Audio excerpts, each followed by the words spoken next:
Okay. It is time, once again, to resume the Beastar saga.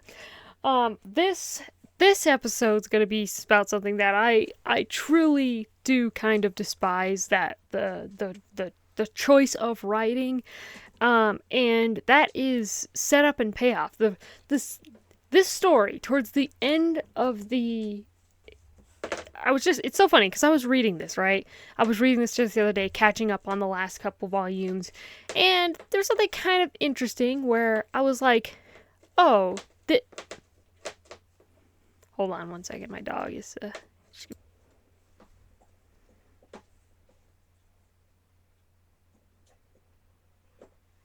okay, well, he's just gonna keep chewing on his bone, but, the big thing to me is the Haru and Melon storyline is something that I kind of thought was going somewhere, and it was going somewhere that I was like, oh no, that would be really cool, because, the whole story is kind of about Legoshi and Haru, right? Legoshi is the main male protagonist, and Haru's the main female protagonist. Haru is Legoshi's love interest, like, it's kind of a big thing. Like, Legoshi's journey started when he met Haru. She changed a lot of him in very various ways. And it's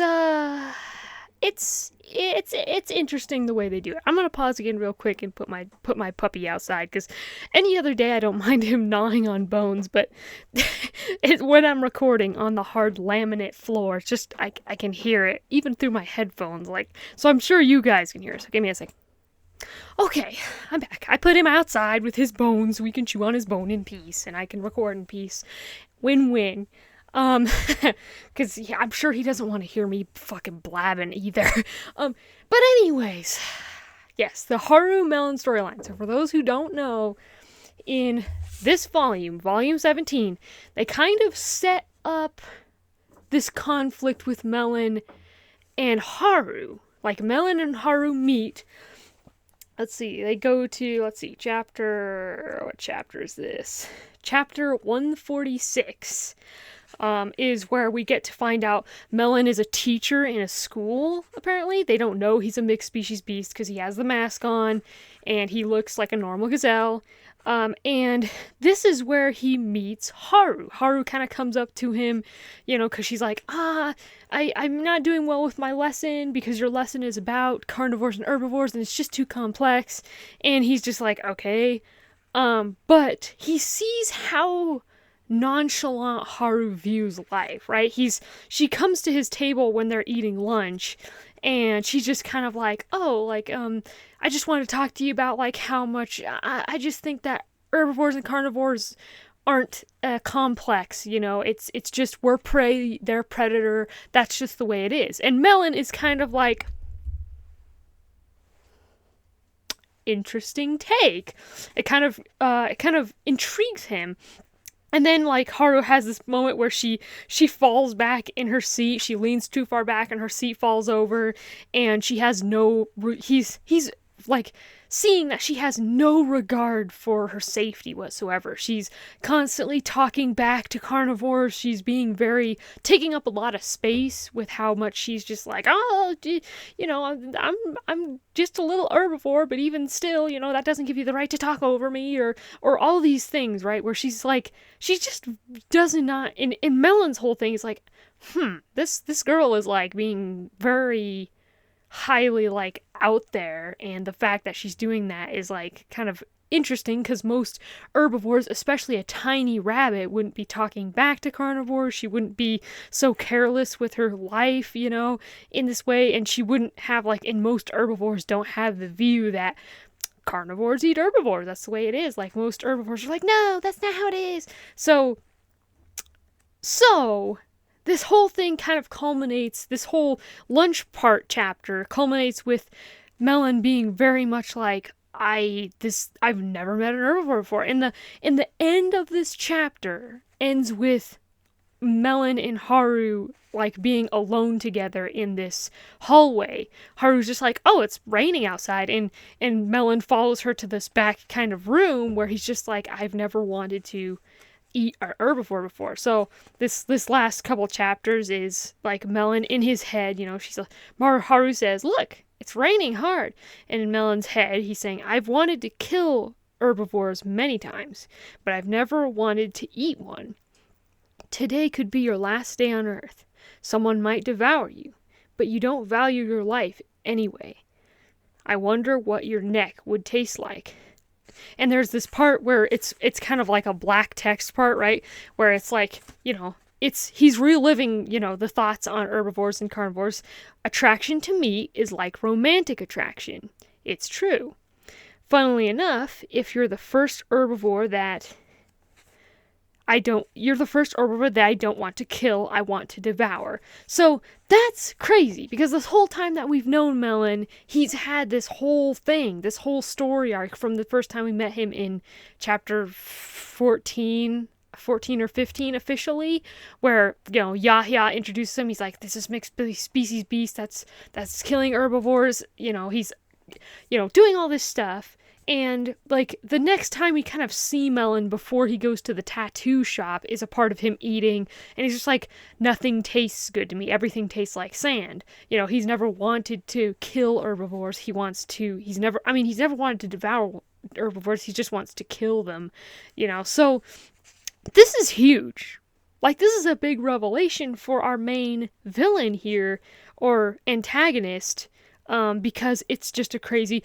so then the next chapter kind of goes into Melon. He kind of grabs her, and he's kind of almost fondling her, and he's close to her very much in the same way Legoshi was. Like, Haru even says this. She's just like, "This is just like the first time I met Legoshi." He's got his arms around her. He's kind of like, holding her close. And Haru realizes this, and she's just like, "What's your species?" And of course, Melon, ever the gaslighter, is just like, "Well, I'm a gazelle. Look at my horns. Look at my horns. I'm a gazelle." And she's just like, "Oh, well, that means you're attracted to me." And, and Haru says, basically, if you're hearing something, it's the rain coming down on my house. By the way, I just wanted to say that. But this basically, Haru's basically like, "Well, if you're not a carnivore, then you hug me because you're attracted to me." And she kind of goes on this rant that, like, "Well, I'm flattered, but, like, I don't do that anymore. I'm in a relationship," all this stuff. To which Melon's response to this is to stab himself, where we get the iconic stabbing himself part. And so this is all kind of like, Melon says it doesn't hurt too much. He's having these strange feelings. So after Melon stabs himself, Haru's standing back in shock, and Melon says, yes, I was right. This has never happened before. It doesn't hurt too much. I suppose that means my heart is more wounded than my body?" She says, "You're bleeding." Things have suddenly taken a bizarre turn. So that is kind of crazy. That even Melon addresses it. He's just like, "This feeling inside me, I've never felt this before." For the first time, he's wanted to devour an herbivore before. This is the first time. And so I was thinking,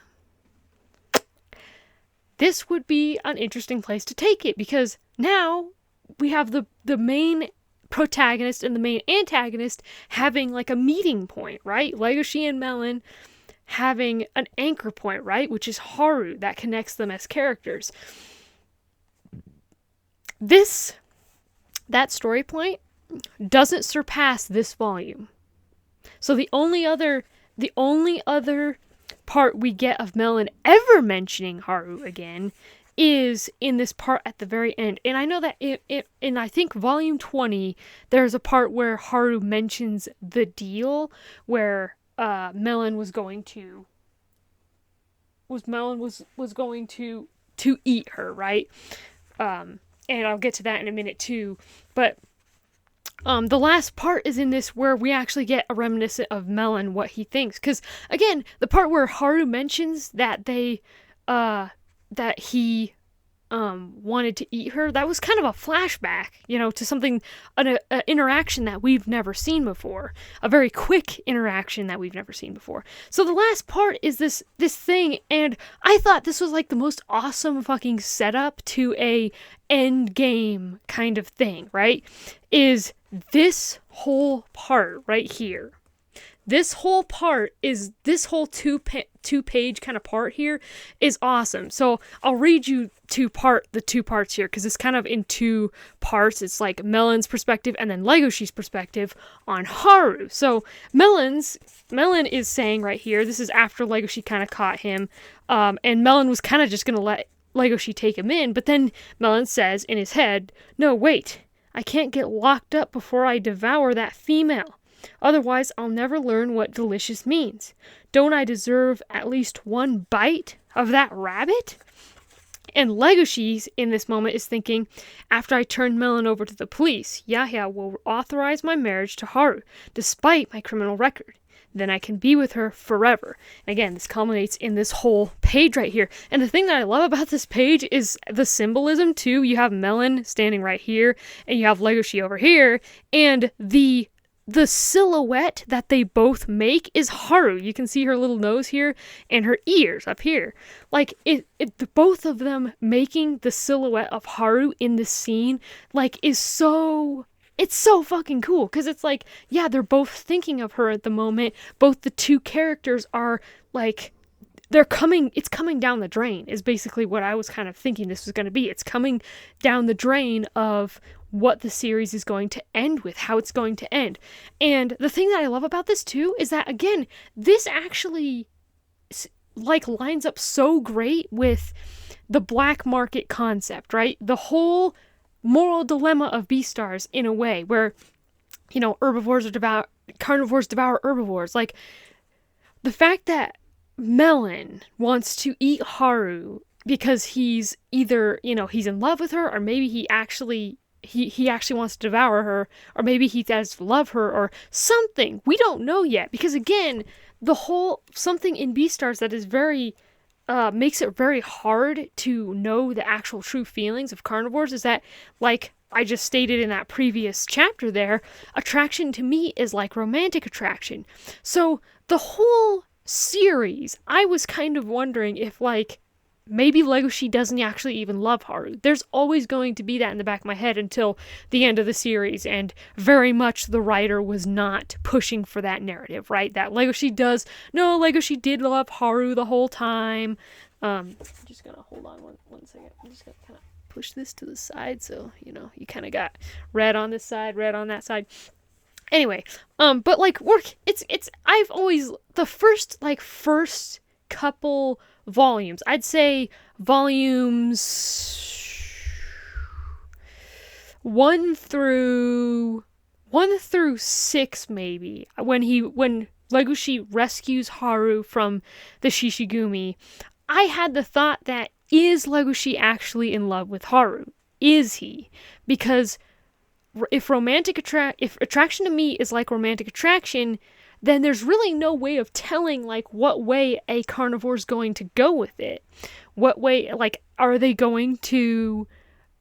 actually in love with this herbivore, or do they actually want to eat this herbivore and they don't realize it because the feelings are the same thing? So the fact that we have Melon, who wants to devour Haru and he's attracted to her in that way, and we have Legoshi, who I do believe is truly in love with Haru and is attracted to her in that way, having the antagonist and the protagonist have that anchor point was so cool. Because I was like, that came out of left field in a way where I was like, oh, that's interesting. Okay, Haru's meeting Melon, that's interesting. And then I was like, boom, light bulb, where it was like, holy shit, this is where the series is going to end, right? We're going to have Melon and Legoshi fight it out for Haru. Like, if Melon wins, he's going to be able to devour Haru. And if Legoshi wins, he's going to be able to be with Haru and love her and marry her. Like, and the whole thing, that whole concept is the center point of Beastars as a concept, right? Like, if Melon wins, it kind of reestablishes the fact that predators and prey carnivores and herbivores, they have one singular role in life. Even a mixed species beast like Melon wants to devour this rabbit. So Melon devouring Haru would basically be saying to the story, the theme of Beastars, that yes, carnivores want to eat herbivores, this is the way it's always going to be. But if Legoshi won Haru's heart, right? If Legoshi won the fight between Legoshi and Melon, and that would prove that no, carnivores and herbivores can coexist harmoniously, can get married, can have love between each other, even though Haru and Legoshi are like complete opposites night and day. Like, that would be so fucking cool. Like, wouldn't that have been fucking cool that was be the way that it ended?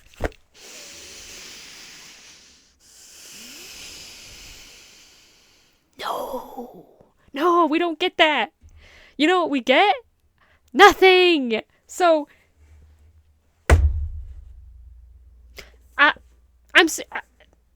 Melon never mentions Haru after this. Not once. Again, there's a flashback, which, number one, that flashback is from Haru's perspective. So it's literally, this is the last, this volume sets up Melon and Haru, Melon eating Haru, and then it ends with literally the last time we even mention Melon and Haru in the same sentence. So, number one, that mention of Melon wanting to eat Haru and them making the deal, that was entirely from Haru's perspective.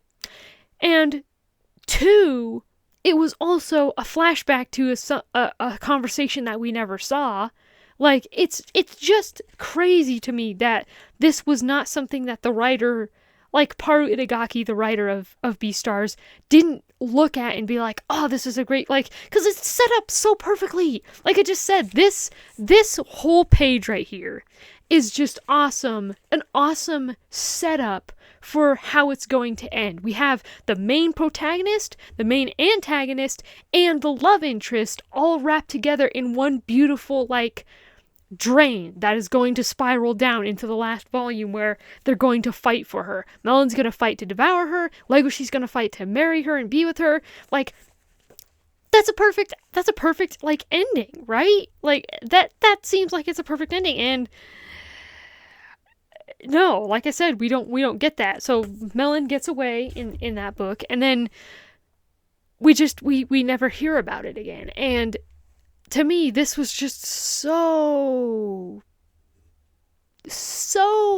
sucks, because this also, and I talked about this in my Happy Meat Day part too, but or the whole black market concept thing in that video, where to me it's like they could have had, so remember when I was talking about in one of the last videos about the Happy Meat Day thing, or the black market thing, Melon could have had Legoshi fight the Shishigumi, right?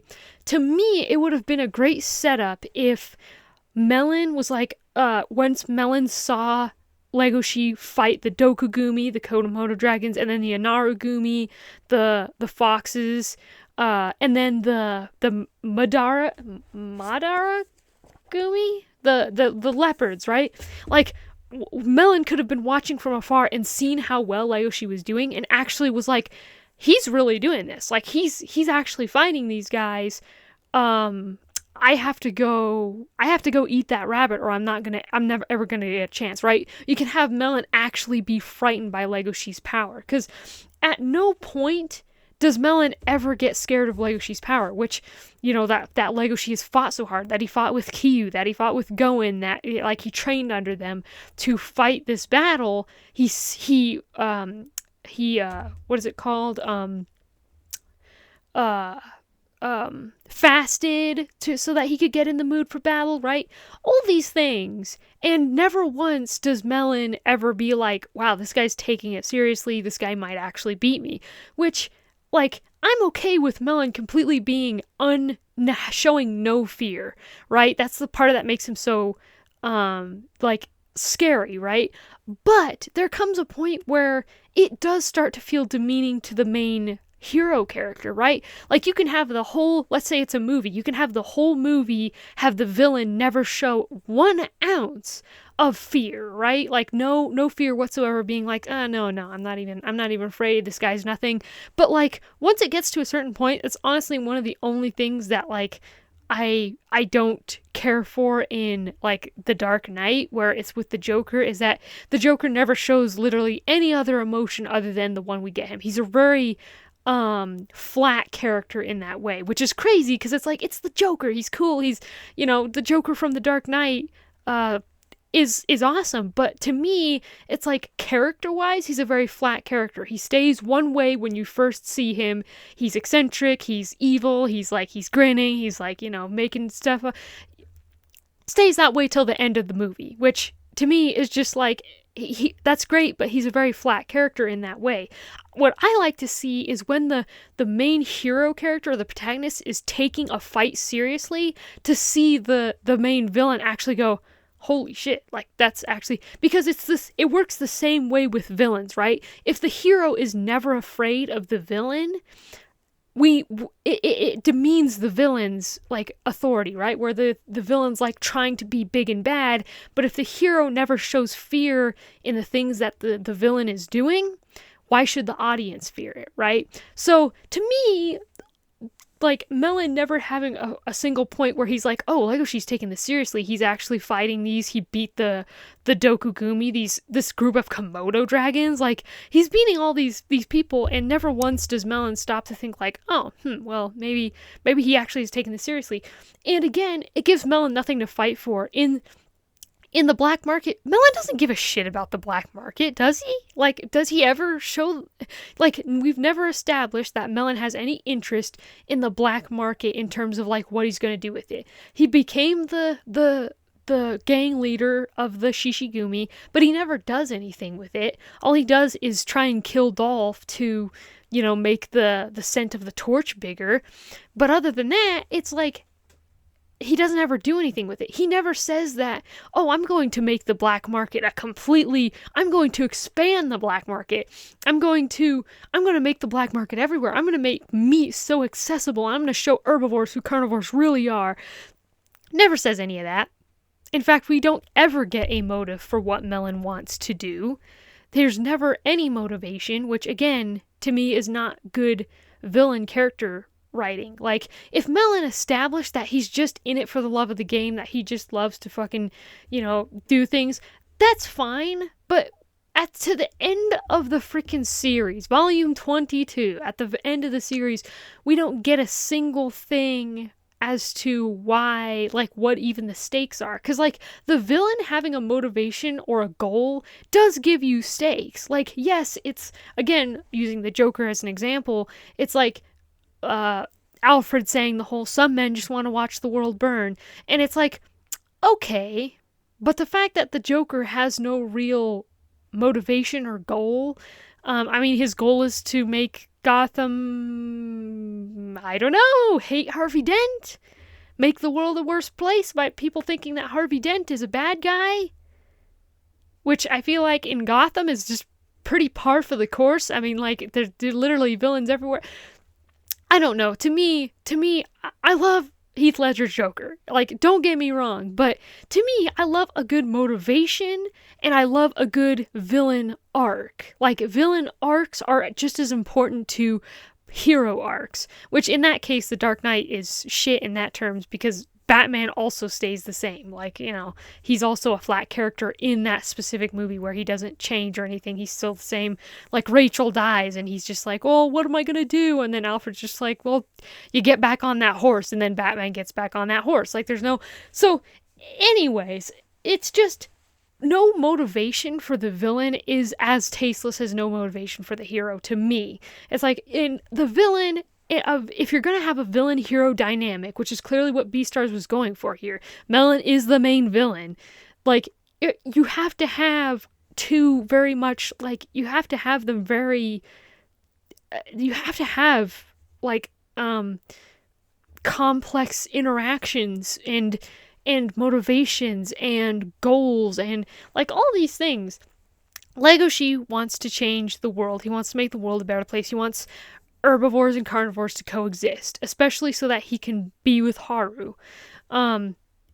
So that's kind of Legoshi's motivation, and Melon ruining the black market ruins that motivation for Legoshi. It ruins his goal, because he's like, if the black market gets out of control, herbivores aren't going to be safe, so I have to do this. But what is Melon's goal? Just to make he never says a goal, ever. I've read this over and over again, and he never has a goal. His goal is just like, take over black market and make everybody insane, I guess, is his goal, which I don't know about that one. I don't think that's a strong villain motivation, but it would have been interesting if we had Melon actually getting freaked out that Legoshi was doing a really good job at fighting the rest of the gangs.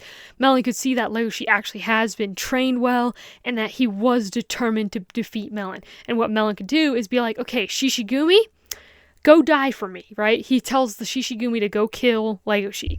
And like I said in the previous one, in one of my previous episodes, having Legoshi fight the Shishigumi and actually kill a couple of the members that we've come to love would be so impactful, right? It would be so impactful. Not only would it be a challenge to Legoshi, not only would it be nostalgic, because again, the Shishigumi was Legoshi's first real fight, but it would also be just really good setup for Melon to go, you go kill Legoshi, I'm gonna go get Haru. So while Legoshi's fighting the Shishigumi, Melon could be going after Haru. He could go and find her and be like, I have to eat this rabbit. Legoshi's determined to get me and put me away or capture me. I have to eat this rabbit. Because again, in this volume, Melon's literally ready to give up. Like, before that scene that I was just talking about, Legoshi and Melon crash into the bush, and Legoshi's trying to drag Melon away, and Melon's just kind of sitting there like a child. And Legoshi says, I'm taking you to the police. If you refuse, I have no choice but to carry you there. Melon says, to the police? It's a miracle they haven't apprehended me yet. I guess it's about time that... And then that's where it leads to this part. So Melon was just gonna let him go. He didn't have anything where he was like, but I still rule the Shishigumi now. I still have to change the black market into this rabid place. No! He's just like, oh, well, I guess I'm caught. And literally the only thing that pulls him out of that mindset is Haru. That's the part where Melon fights back, where Melon tries to gut Legoshi with his horns, and he's just like, and then Melon flees and gets away. Like, that hit, literally, the motivation to eat Haru was the only thing that pulled, like, if Melon didn't care about Haru, or if they had never met, Legoshi probably could have gotten away with bringing Melon to the police, because he was gonna give up. He's literally gonna give up, and then, no. And so the fact that Haru doesn't even graze Melon's mind at the final fight is just crazy to me. It's like, I feel like Haru was almost sidelined for the whole couple last volumes, because it's just like, there's no introduction to Haru. There's a couple scenes, but there's very little to do with her. And I think it just would have been much more better if Melon had Legoshi fight the Shishigumi, because he got worried that maybe Legoshi might actually defeat him, went to go find Haru. Once Legoshi defeated some of the Shishigumi members, Legoshi goes after Melon too, and Melon and Legoshi meet up where Haru's at, or maybe Melon could have already kidnapped Haru and have her holding her somewhere, and you can have the whole dramatic villain speech where he's like, yeah, I'm gonna devour you, I've never tasted anything before, you're the only person I've ever felt I wanted to devour, this whole thing, right? And Haru could kind of be touched, right? She could just be like, wow, you're crazy, you're cool, and you're a mixed species beast, and I'm flattered that you actually want to eat me. I think that's crazy, because again, Haru's idea on herbivores and carnivores is just so lax that it's like, well, I guess I'll die. Like, literally the meme. So, like, while Melon's doing his old villain speech thing, monologuing, as villains do, Legoshi could catch up with him, and then they could duel it out together. And again, the end of the series would be determined by who won, right? While they're fighting, you could do the whole anime in their head thing where they're thinking Melon's like, I'm going to win, and like, I'm going to devour Haru, and this is the way it's got to be, because carnivores and herbivores can't get along. Like, Melon's literal whole ideology stems from him thinking that his mother ate his father. Like, Melon even says in, I think it's the last volume. It's either the last volume or the second to last volume that Melon says, Mommy loved Daddy so much she ate him. Like, Melon does believe his mother loved his father. He just thinks that love and devouring someone are the same thing. So, it's kind of interesting, right? It's like Melons has such a screwed up view of what love is that he thinks devouring a beast is loving them. So you have two people who do love Haru just in different ways. Legoshi's love is more out of, he loves her for who she is. He loves her for changing him into a better beast. Legoshi loves a lot of things about Haru, and actual real love, real devotion and love and loyalty. And Melon is just like, I love her because I want to devour her. I think that I've never wanted anything more than this. I've never wanted to devour a beast ever, and now I finally do, and now I'm going to have this rabbit, or if God help me, I will die. So yeah, that could have been the ending that we got, and honestly, I'll get to this part in the next part. But, I mean, I think Melon should have died, either died or gotten a redemption arc. And here's the thing, too, I'm just gonna do a brief talk on this, but, like, Melon and Haru having some sort of interaction where Haru forgives Melon for what he is, or forgives Melon for wanting to devour her, could maybe bring a redemption arc, maybe? I love me a good redemption arc, if it's done well. I mean, redemption arcs are fucking given out, basically. But I know people are tired of them because they're just like, I hate redemption arcs. Redemption arcs are stupid. It's like, well, that's because they're not done right. But I do love a good redemption arc. If done right, redemption arcs can be extremely cool. And that's what I'm going to get to in my last point here, in my last episode kind of thing. But that could have been a thing, but honestly, whether Melon died or was redeemed, I think it should have ended with Legoshi and Melon fighting over Haru. Like, they end up fighting over the black market, and again, like I said in my past black market video, it's this whole, we changed the black market forever kind of narrative, and it's just not that way. Like, you just can't be that blind, and I explained all that in the last video, so I'm not going to get into it here, but like, how can you believe that doing that actually helps anybody in Beastars? Like, taking down the black market, people are just going to want more meat, and when they want more meat, they're going to be devouring people. That's just all there is to it. Like, you can't stop carnivore instinct. It's not like they want to eat herbivores or do it out of malicious intent. It's literally an instinct for them. You can't just be like, oh, no, it's fine. So, that is my last part on, not my last part, but basically kind of my second to last part. I think I got, a couple more parts here that I kind of want to go over. But I think I could probably condense it to just one more video. But yeah, this one actually really pissed me off. I think I'm pretty sure, honestly, that this was the part that I hated the worst. That we got to volume 22 and there's no mention of Melon or Haru, or Melon thinking of Haru, or Haru thinking of Melon. Like Haru even says that she's giving herself to him as a birthday present. Melon literally is just like, it's my birthday, and Haru says, you should give yourself something, and then Melon's like, well, I would like to eat you, and she's like, okay, and they literally pinky swear on it. I'm not joking.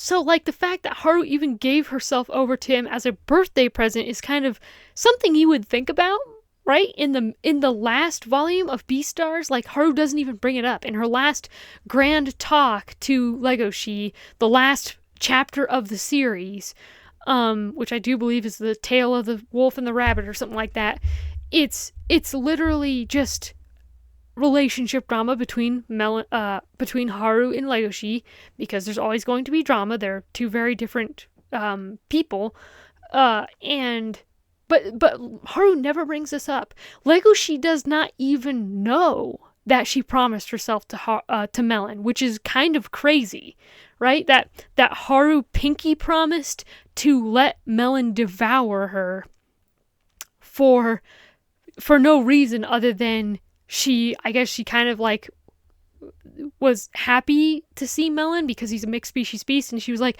so me and Legoshi can have a child, this whole kind of thing. But she also felt bad for Melon, I guess. Yeah, she never tells Legoshi this, and Legoshi never finds out about this. So there's this whole plot point between the villain and the love interest of our main character that the main character never finds out about. No mention is ever made of it. No mention is Haru's not like, I remembered that, or when she's in the last scene where she's talking with Legoshi, she could be like, I promised myself to a beast because I wanted to get devoured because I was depressed about how you made me feel, and that could maybe correlate with the end scene with them realizing that it's cool for them to be together and accepting each other, right? That could be part of it. That could have been part of it. But no, like, because the whole reason that Louis and Haru, when they're in that interaction, bring that up is because Haru's like, I'm depressed, Legoshi makes me stick out from the crowd, I just want to be a normal rabbit. Like, this whole thing, and that's part of the reason why she kind of fell into Melon's thing where she was going to give herself to him and be devoured, and it's really sad. So I don't know, it's just very weird. And out of all the endings, even the black market ending, like the whole eating fish thing, I would have been fine with that if the Haru Legoshi storyline, Melon storyline, was done. Because honestly, the idea of Melon and Legoshi fighting for Haru because they both love her in different ways and having to kill one another is actually pretty crazy and a great ending. It could have been so great of an ending. And we just did not get that.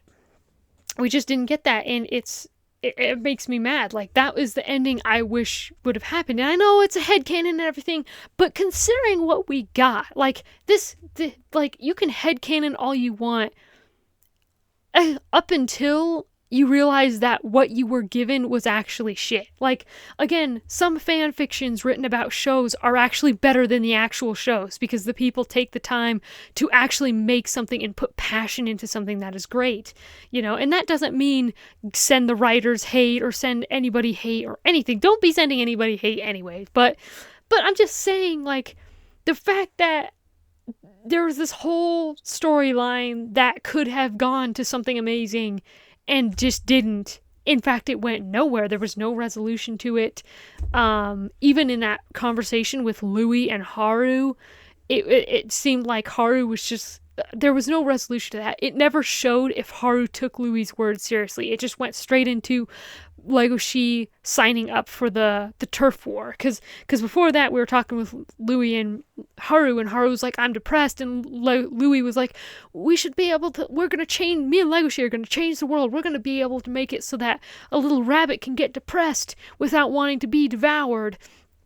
And again, we got the theme of kicking your own bucket, right? Where it's again, so this whole thing that never even got resolved, like the main character's love interest wanting to kick her own bucket, I would think would take a lot of precedence, would be a very, very large elephant in the room that is not being discussed, right? And we understand why Haru feels that way, but the whole time we're just like, this never got brought up. We never know about this. Melon never brings this up. Like, it's just kind of crazy. It's just kind of crazy. And again, I just really hate it because with even the ending that we got was just boring and solved no issues. Again, the ending of the Beastars series ends right back where we started. With tension between carnivores and herbivores, because nothing that they did solved anything. In fact, it's going to get worse with the demolition of the black market. Like, I don't know what else to say other than the ending was shit. And this ending, but the fight between Melon and Haru over Melon and Legoshi, over Haru, would have been such a good ending. But I'm gonna end it there. I'm gonna end it there. So yeah, that was the Haru Melon storyline that went nowhere, and that could have been so great. As far as I'm concerned, either take it out of the goddamn series or make it go somewhere. Again, setup and payoff. It's so important. Writers out there, if you're making anything, set up and payoff. Don't set something up and then not do anything with it, especially when it involves one of the second to main character. Again, the main protagonist's love interest. This is what we're talking about. Haru, Legoshi's love interest. Having this whole setup with her just adding up to nothing is crazy. And just a terrible kind of writing decision. So, thank you everybody so much for watching. I didn't even forget to say that this is the Dragon's Tongue. You're listening to the Dragon's Tongue right now. Okay, I'll stop. But, yeah. I'll see you in the next one. Peace.